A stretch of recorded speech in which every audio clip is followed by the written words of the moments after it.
Salut à tous et bienvenue justement à ce tour informatif ici direct sur votre télévision Grande Vision, bien sûr, et aujourd'hui des thématiques intéressantes à suivre au cours de ce numéro. La démocratisation démocratique du Congo affaiblit-elle justement la bonne marche des institutions? On est parti du constat sur les tractations tous azimuts au sein de l'Union sacrée par rapport à l'installation du bureau définitif à l'Assemblée nationale, mais également les retards dû à la sortie du gouvernement.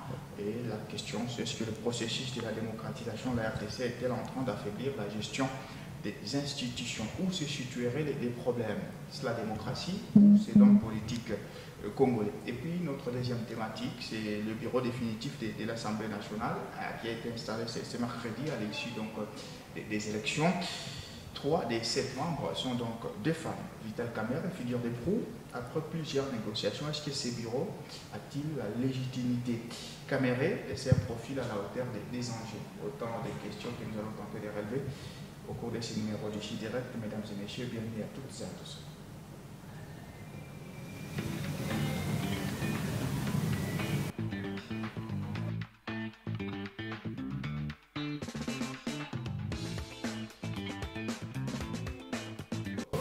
Allez, nous sommes avec M. Jean-Luc Kong, qui est donc l'exécutif urbain adjoint du parti AREP ici dans le Haut-Katanga, au Ménéchal Gumpachi. Bonjour monsieur et bienvenue. Bonjour monsieur Jean-Claude. Vous portez bien? Très bien, par la grâce de Dieu. Voilà, malheureusement on sera obligé de finir par AD cette émission, puisque d'autres invités ont carrément décommandé suite à des imprévus. Alors, on va commencer avec vous sur ces constats. Bon, ça, c'est mon constat, moi, les prérequis. Est-ce que la démocratisation de notre pays est-elle en train d'affaiblir la bonne marche des institutions? C'est parti du constat sur les tractations pour la mise en place du bureau au niveau de l'Assemblée nationale. Au sein de l'Union, ça a créé beaucoup de tumultes. Il y a les retards sur la sortie du gouvernement, de Judith Toulouka, Madame la Première ministre.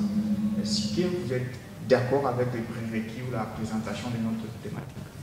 Oui, je suis d'accord, mais bon, c'est une question, ce n'est pas une affirmation. Tout à fait. Oui. Voilà.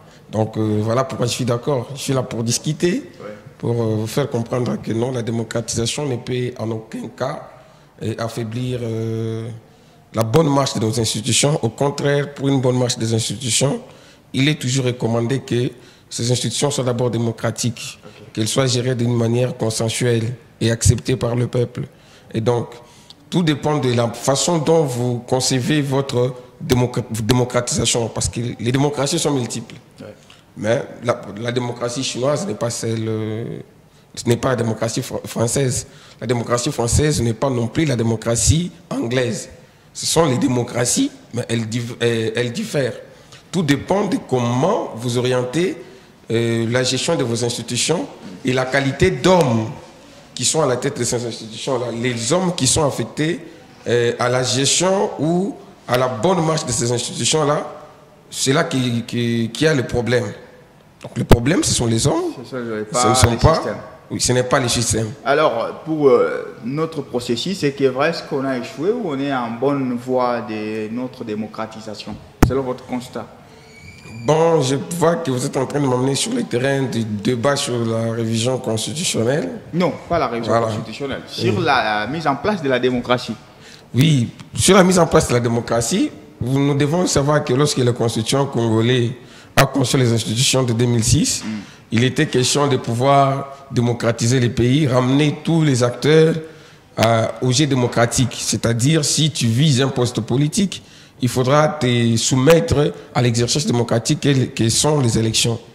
Et donc, mais aussi, ils avaient prévu de façon que nos institutions puissent être celles qui allaient amener notre peuple vers l'émergence auquel il aspire. Okay. Mais il s'est fait que depuis que cette constitution a été adoptée, il y a certains dysfonctionnements que l'on observe dans le fonctionnement des institutions, permettez ma tautologie. Et donc, il y a un petit blocage, il y a un petit ça ne va pas dans le bon fonctionnement des institutions. C'est par exemple, vous avez évoqué ici des tractations. Donc, la conception de ces institutions-là ne fluidifie pas la bonne évolution de notre pays. Ouais. Donc c'est l'organisation des institutions là. Oui.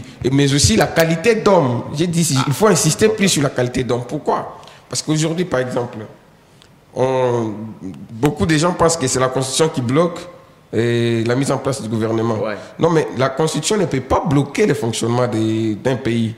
Au contraire, la Constitution, elle est conçue pour faciliter le bon fonctionnement d'un pays. Donc, ce qu'il y a, c'est quoi? La Constitution prévoit un mécanisme à suivre pour la mise en place du gouvernement et des institutions.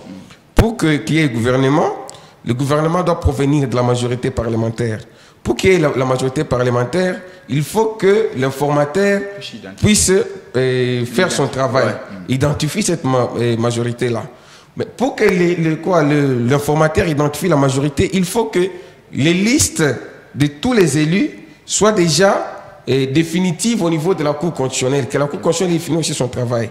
Alors nous avons remarqué par exemple la Cour constitutionnelle qui est revenue sur les erreurs matérielles. Donc le travail que l'informateur avait déjà fait avant que la Cour ne rende ses arrêts, il était obligé de revenir sur ce travail-là après que la Cour ait rendu les arrêts sur les erreurs matérielles. Et donc, mais là, ça ne bloque pas les pays. Pourquoi? Parce que la même Constitution qui prévoit ce processus-là a déjà prévu aussi les mécanismes de fonctionnement du pays pendant que l'informateur et le président sont en train de mettre en place le gouvernement. Okay. Donc, le pays ne peut pas s'arrêter parce que l'informateur est en train de faire son travail. Non, le pays continue à fonctionner avec le gouvernement qui est là. Vous savez que dans notre Constitution, je peux lancer un défi à quiconque de me relever juste un seul article de la Constitution, une seule disposition de la Constitution qui prévoit et qui limite les affaires courantes à de telle ou telle autre matière. Vous voyez, il n'y a pas. Oui. Donc, vous pouvez me rechercher, il n'y a pas. Sauf c'est le président lui-même qui prend l'ordonnance, je crois, il l'avait fait, qui prend un acte juridique, mais je ne sais pas la nature, j'oublie la nature de cet acte, ce n'est pas une ordonnance, mais il prend un acte qui informe aux gens qui assument l'intérim pour leur dire, vous pouvez statuer sur telle autre matière. Tout à fait, oui. Voilà. Et donc, pendant la période d'attente du gouvernement, les pays continuent à fonctionner, les pays ne s'arrêtent pas. Les pays ne s'arrêtent pas. La Belgique a fait 11 mois, plus d'11 mois d'ailleurs, sans gouvernement, mais les pays fonctionnaient.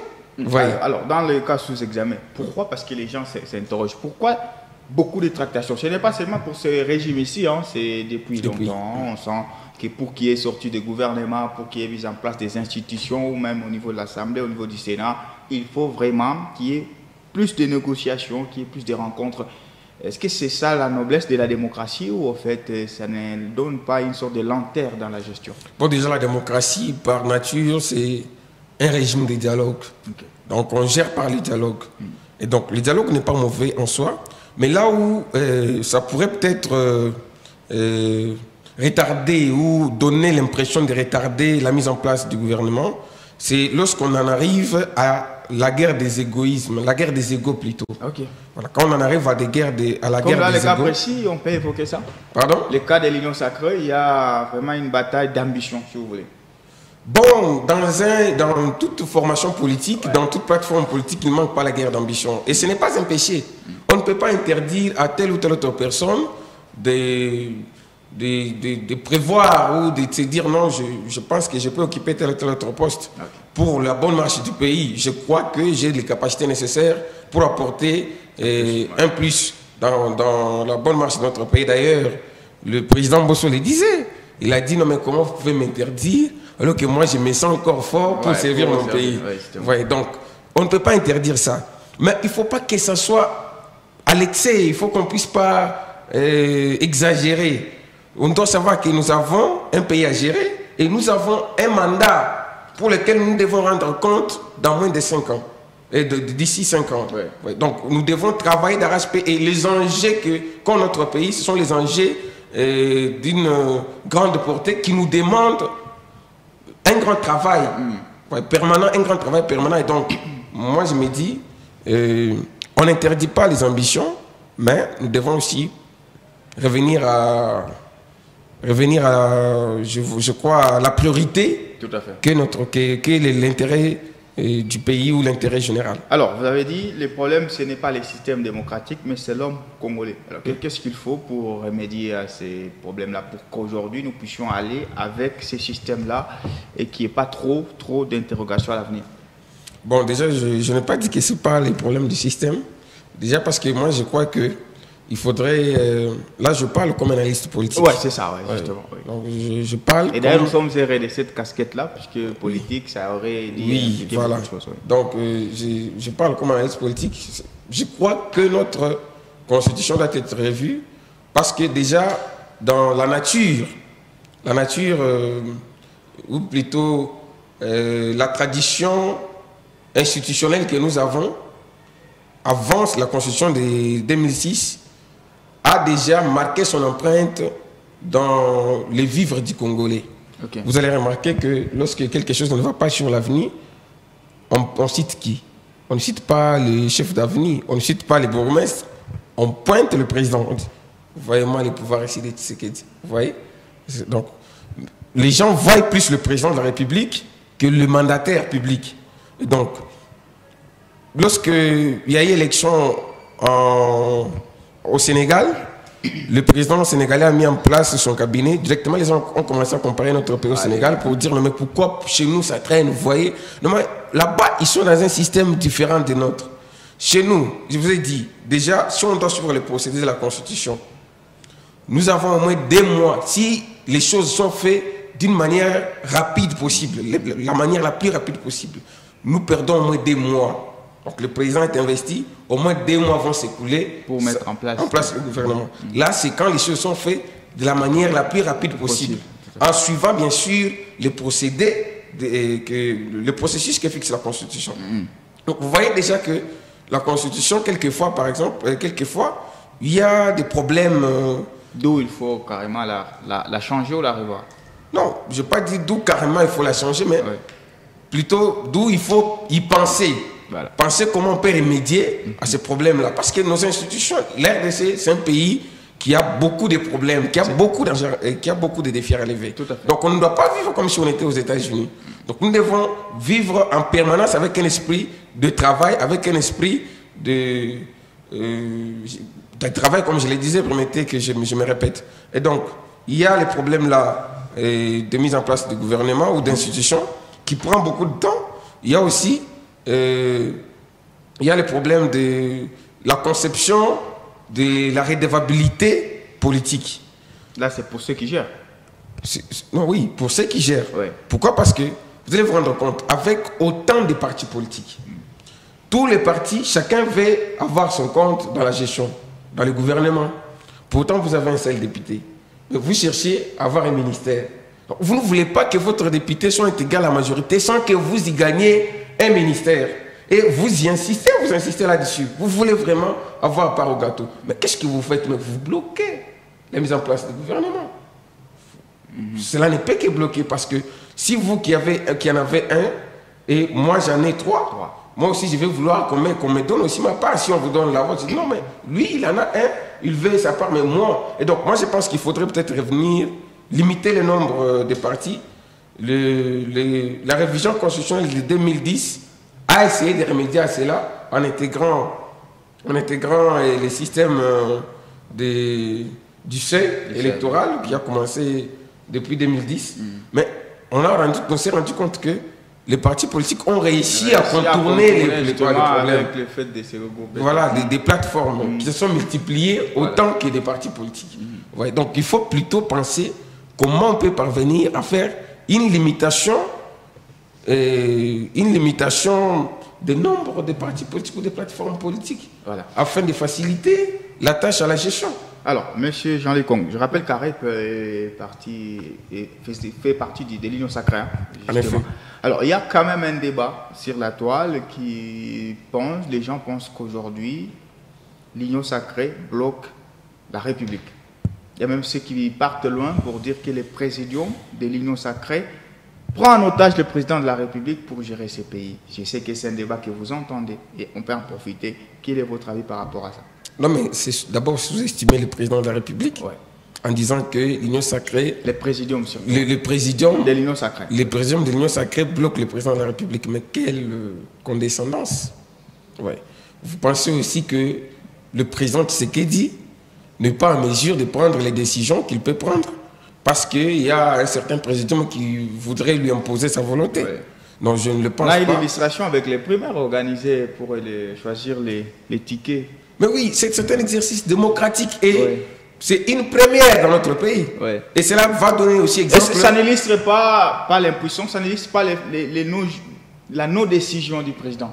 Non, mais il a 3 candidats, il dit, bon, au lieu de ne pas décider, je laisse aux autres de le faire. Donc vous préférez que le président de la République puisse imposer un président du Parlement plutôt que de demander la volonté des membres du Parlement.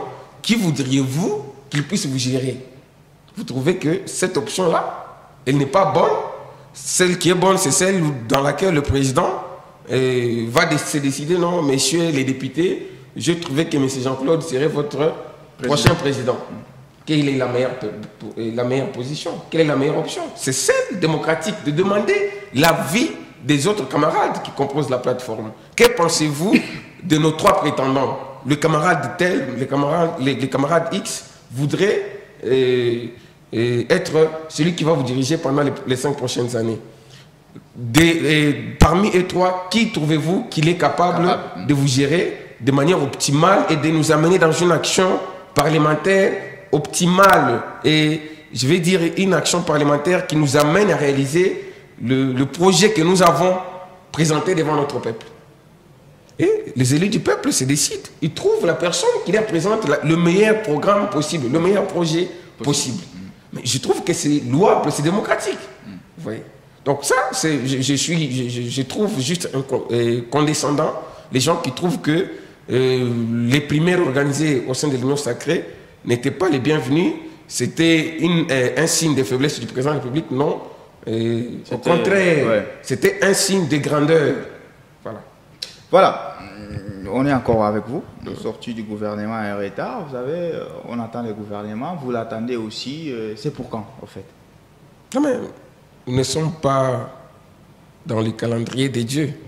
Ah, là c'est Dieu qui va décider? Non, ce n'est pas Dieu. Lorsque je parle de Dieu, je parle ici, je parle d'un être qui est un peu suprême aux autres êtres. Voilà, donc, nous ne sommes pas dans les secrets. Est-ce que ça traîne, ça ne vous agace pas un tout petit peu, vous? Depuis que la Première ministre a été nommée, on attend. Ce n'est pas une attente qui s'avère être longue? Bon, j'ai dit ici que la Belgique avait fait 11 mois sans gouvernement. On n'est pas la Belgique. Et puis, ici au Congo, ce n'est pas la première fois. Le gouvernement est sorti quand? C'était au mois d'août.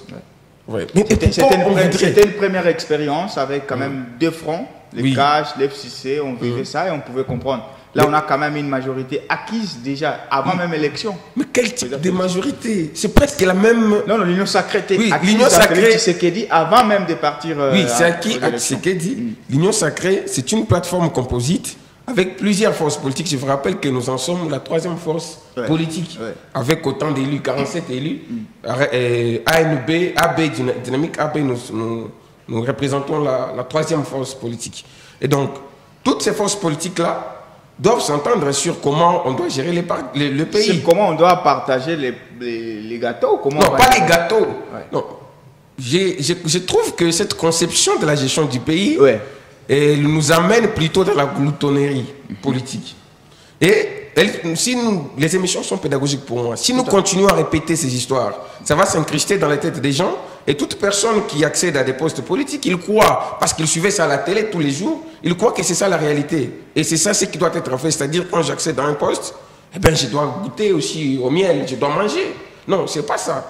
Quand on accède à des postes politiques, c'est parce que nous croyons que nous avons la capacité d'apporter un changement à notre société et nous y accédons pour apporter des changements. Quand nous y arrivons et que nous constatons que nous ne sommes pas en mesure d'apporter les changements, je crois que de manière républicaine, l'élégance serait de dire non, je ne me représente pas, je trouve que monsieur Jean-Claude pourrait mieux faire que moi. Je l'appuie. Et donc, je crois qu'il il est nécessaire que notre société atteigne ces niveaux-là. Alors, est-ce que au sein de la plateforme, c'était ça le cas? Je me dis, c'est normal qu'on puisse discuter sur le projet, sur comment on doit gérer les pays, qu'est-ce qui doit être adopté comme politique au niveau de la gestion sécuritaire, qu'est-ce qui doit être adopté comme politique au niveau de la gestion économique du pays, qu'est-ce qui doit être apporté comme solution. Nous avons un problème de dollars. Qu'est-ce qui peut être apporté comme des solutions? N'oubliez pas que toutes ces forces politiques ont des idéologies.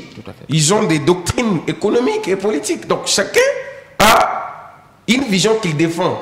D'où il faut trouver un terrain d'entente, harmoniser toutes ces visions-là pour arriver à mettre en place un programme cohérent qui met tout le monde d'accord. Monsieur Kong, je vous rappelle que l'union sacrée, c'est la vision de Félix Tshisekedi. Oui. Vous avez suivi une vision, c'est-à-dire vous avez suivi une feuille de route. Voilà. Donc on ne met pas en place vos visions. Ouais, la feuille de route n'est pas un programme. La feuille de route, c'est juste une représentation de ce que nous pouvons faire. Mais pour parvenir à faire ce que nous devons faire, nous devons avoir des procédés que nous devons tracer. Alors, pour tracer ces procédés-là, il faut mettre tout le monde d'accord. Donc les tractations, c'est sur comment on va gérer, pas sur comment on se distribue. Non, c'est pas comment on se distribue. Voilà. C'est important que vous le disiez aux gens. Voilà, non. C'est pas ça. Ce n'est pas de comment on se distribue, mais il s'agit de comment nous allons gérer le pays pendant les 5 prochaines années pour parvenir à mettre mal à l'aise les ennemis du pays qui déstabilisent notre État. Vous savez l'état dans lequel nous sommes, les contextes dans lesquels le pays se retrouve, agressés. Et dernièrement, ils sont parvenus même à entrer en plein cœur de Kinshasa. Et donc, il est important que les dirigeants politiques se mettent d'accord sur comment on doit mener toutes ces politiques-là pour stabiliser notre pays, amener notre peuple au destin qui est le sien. Voilà. On va prendre la dernière thématique rapidement avant de finir. Justement, c'est le bureau définitif de l'Assemblée nationale qui a été installé ce mercredi. 3 des 7 membres sont des femmes, une première dans l'histoire de la Chambre basse du Parlement. Vital Kamerhe, figure d'époux, qui va donc diriger ce bureau. Alors, on va parler un peu de sa légitimité et puis du profil de ce président, en tout cas, qui fait son comeback, je crois, 15 ans après. Alors, monsieur Jean-Luc Kong, je rappelle que vous êtes exécutif urbain adjoint du parti AREP, ici dans le Haut-Katanga. À Lubumbashi. À Lubumbashi. Oui, d'accord. AREP, agissons pour la République. La République. Voilà. Alors, après plusieurs négociations, est-ce que pour vous, ce bureau-là, tel qu'il a été installé hier, a la légitimité nécessaire pour diriger? C'est le bureau le plus légitime que notre pays a connu dans toute son histoire. Pourquoi? Parce que ces bureaux découlent des négociations qui se sont tenues dans des cadres très démocratiques. Il y a eu des primaires pour désigner qui pourra être le candidat président. Il y a eu des primaires, les rejets de la liste par le président. Mais oui, et l'harmonisation. L'harmonisation. Voilà. Et c'est le bureau où, après que la feuille de route qui était convenue avec l'opposition est parfaitement respectée. Le poste qui revenait à l'opposition, bien sûr, c'est une dame de l'opposition qui l'occupe. Donc, c'est le bureau le plus démocratique possible. Et je crois, les topos qui nous représentent ce bureau, je crois que ça me donne l'espoir d'espérer un lendemain parlementaire meilleur. Voilà. Alors souvent on fait un procès contre les députés qui ne font rien. Alors nous avons quand même un pays, vous l'avez dit, il y a beaucoup d'enjeux qui attendent. Pensez-vous qu'avec ces bureaux, mais avec l'ensemble du Parlement, non pas de l'Assemblée nationale, bureaux, Assemblée nationale, sont-ils à la hauteur aujourd'hui des nouveaux enjeux qui restent sur le plan parlementaire? Sur le plan parlementaire, lorsque vous regardez la composition de ces bureaux, vous voyez le président ou honorable Kamerhe, lorsque vous regardez son parcours politique, vous regardez son expérience politique, vous vous rendez compte que on n'aurait pas voulu que ce soit une autre personne que Kamerhe. Pourquoi? Parce qu'il a de l'expérience et vous vous rappellerez que lorsqu'il quittait les bureaux, nous étions dans les mêmes contextes sécuritaires. Voilà, et c'était ça la cause même de son départ. Vous voyez, et il revient dans ce contexte-là et il en a parlé dès sa première prise de parole. Moi, j'estime que quand vous regardez à ses côtés, vous vous voyez le professeur Ndioli, mais qui ne connaît pas, le rapporteur, qui ne connaît pas Ndioli dans le monde scientifique congolais ou dans le monde politique congolais, son parcours politique, son parcours scientifique. Et donc, quand vous regardez à leur côté, vous voyez le professeur Tshilumbaï, mais un grand constitutionnaliste, plutôt un grand juriste, et il enseigne les droits parlementaires. Donc, et le poste qu'il occupe, c'est un poste. Il aura la charge de gérer la diplomatie parlementaire et de l'Assemblée nationale. Donc, vous voyez que c'est un bureau qui est composé réellement de personnes compétentes qui peuvent amener des réformes qu'il faut pour les changements de notre pays et la stabilisation de notre pays. Alors, le fait qu'il y ait beaucoup de tractations, est-ce que ça ne peut pas amoindrir un peu leur force puisqu'ils ont dû quand même négocier, composer, faire des concessions avec beaucoup de gens pour qu'ils puissent accéder là, ça on ne peut pas les nier. Est-ce que ça ne peut pas un peu amoindrir leur capacité à agir? Au contraire, ça surtout quand c'est les contrôles parlementaires. Il y a quelqu'un qui t'a proposé sa voix, il est ministre, avant d'y aller, il y a quand même beaucoup de choses après. Et vous vous rappellerez d'ailleurs, le projet, le programme qu'a présenté le candidat Kamere au poste du président, désormais président, c'était de pouvoir accentuer le contrôle parlementaire, l'exercice, parce que c'est ce qui manquait à notre pays. Ouais, on a l'impression que l'organe de contrôle dans notre pays, c'est l'IGF. Ouais, c'est ça. Oui. C'est l'impression que nous avons. Il n'y a que l'IGF qui contrôle, il n'y a que l'IGF qui parle, mais le Parlement est où? Parce que c'est le Parlement qui a la capacité. L'IGF, ce n'est qu'un organe de contrôle, je crois, qui n'est pas permanent en fait.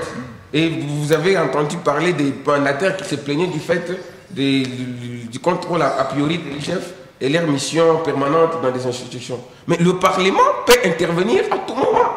Même si l'IGF est déjà passé, même si la Cour des comptes est déjà passée, le Parlement peut toujours passer à tout moment pour contrôler la gestion de nos mandataires. Aujourd'hui, le peuple pleure, il dit non, Tshisekedi a fait ci, Tshisekedi a fait ça. Ouais. Mais le peuple ignore que en réalité, ceux qui gèrent les pays, ce sont des ministres, ce sont des mandataires. Le président donne la vision, comme il en a donné les jours de son investiture. Il dit, je voudrais que pendant les 5 années ici, que nous soyons en mesure de créer plus d'emplois, que nous soyons en mesure de pouvoir amener les taux de dollars à un niveau acceptable, que les prix se stabilisent sur le marché. Il donne les orientations.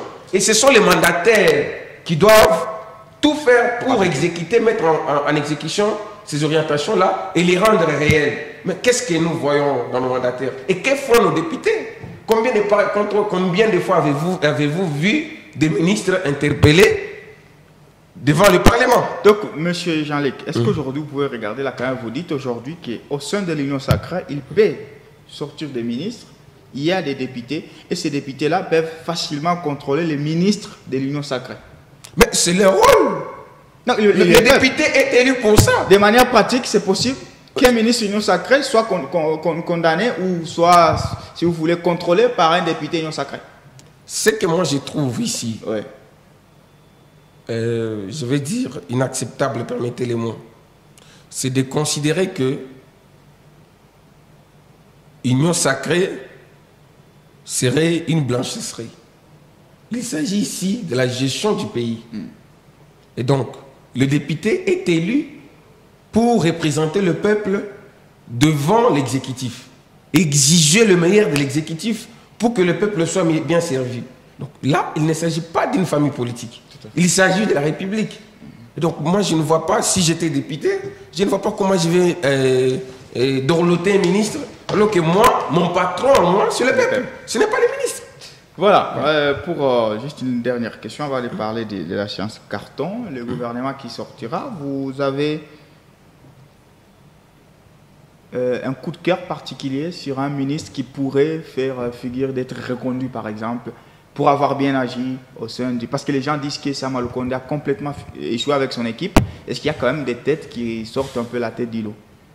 Eh bien, si j'étais le président de la République, je regarderais le meilleur dans notre famille politique, qui peuvent être reconduits et qui peuvent être intégrés. Ben, sincèrement, je crois que le ministre de la Communication, Patrick... Non, je vais d'abord commencer par la baleine. Et le ministre Guy Ndomboyo, qui n'a pas vu ses réalisations. L'aéroport de Boende, qui n'a pas vu ces réalisations, les stades des BOND, qui n'a pas vu ces réalisations, l'actualisation de la loi sur l'aménagement du territoire et la création. Il est ministre de l'aménagement du territoire. Oui, pardon? Ministre de l'aménagement du territoire, c'est bien lui, oui, sortant. Oui, le ministre de l'État de l'aménagement du territoire. Il a mis en place des structures de gestion pour pouvoir moderniser ces ministères-là, qui sont la NAT, et le FONAT, des structures qui vont faire que les ministères-là puissent réellement exister. Vous savez, beaucoup des problèmes auxquels notre pays est confronté sont dus parfois à un mauvais aménagement ou soit à une mauvaise urbanisation de nos villes. Donc, mais si nos villes étaient bien urbanisées, si par exemple quelqu'un qui est à Kassongolunda là-bas peut à partir de là avoir accès à de l'eau potable, avoir l'accès à l'électricité, avoir l'accès à un bon hôpital et avoir l'accès à un bon stade pour s'entraîner. À Internet aujourd'hui. À un terrain de foot, voilà. Vous n'aviez pas celui qui a Lubumbashi. Aujourd'hui, Lubumbashi fait face à l'immigration, comment on dit.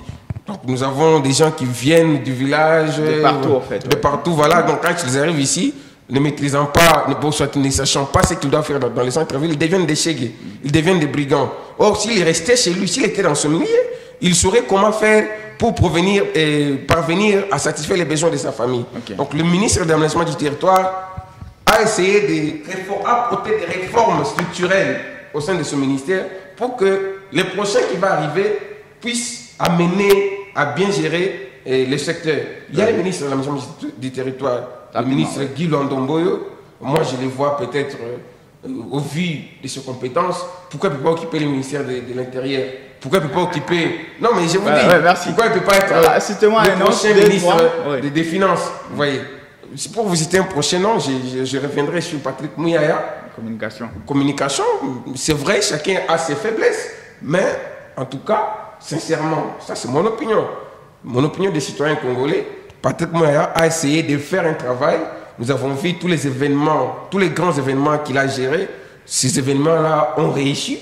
Quand vous allez regarder quand vous regardez les Jeux de francophonie, ils n'ont rien à envier des Jeux olympiques qui sont organisés dans des grands pays. Ouais. Quand vous regardez l'arrivée des papes, vous allez voir. Quand vous regardez, donc il a organisé les prestations de serment du président de la République. Ouais, tous les grands événements que le ministère de la Communication a gérés ont réussi. Regardez aujourd'hui la qualité d'image à la RTNC. Bien que ce n'est pas encore parfait, vous voyez. Voilà, nous lui exigeons encore plus, qu'il puisse en faire plus. Merci. On va finir par la séance carton.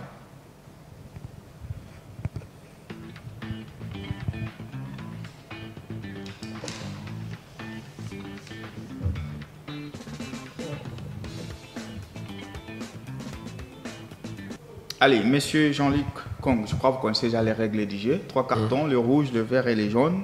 Avertissement jaune, vert encouragement et rouge la sanction. Vous choisissez une personnalité politique par rapport à son œuvre et vous lui attribuez votre carton.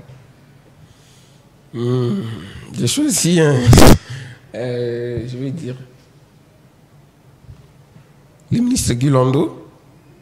Je viens de parler ici des réformes structurelles qu'il a implantées. Donc un carton vert. Un carton vert, voilà. Justement, ok. Et qui d'autre? Non, une seule personne. Une seule personne. Ouais. Carton vert. Ministre Guy Londo Mboyo. Merci. Donc, à vous, monsieur Jean-Luc Kong. Je rappelle que vous êtes exécutif urbain adjoint du parti AREP à Lubumbashi. Merci d'avoir bien voulu, en tout cas, vous prêter à cet exercice dans ici. C'est la première fois cette année. Oui, cette année, bon, depuis, je vais dire août. Ouais, depuis août facile de 2023, avoir, voilà. On espère que c'est réparti. Voilà. En tout cas, merci. Mais c'est moi qui vous remercie. Merci de l'invitation. Merci de toujours nous honorer, nous recevoir chez vous. Ce n'est pas tout le monde qui les fait, en fait, mais vous nous invitez toujours. En tout cas, nous vous en sommes très reconnaissants. Merci à vous. Dans 4 minutes, ma montre faisant foi, vous allez suivre la grande édition du journal. Demain vendredi, vous allez suivre ici direct avec Christelle IAEC. Quant à moi, je vous retrouve très prochainement. Merci et au revoir.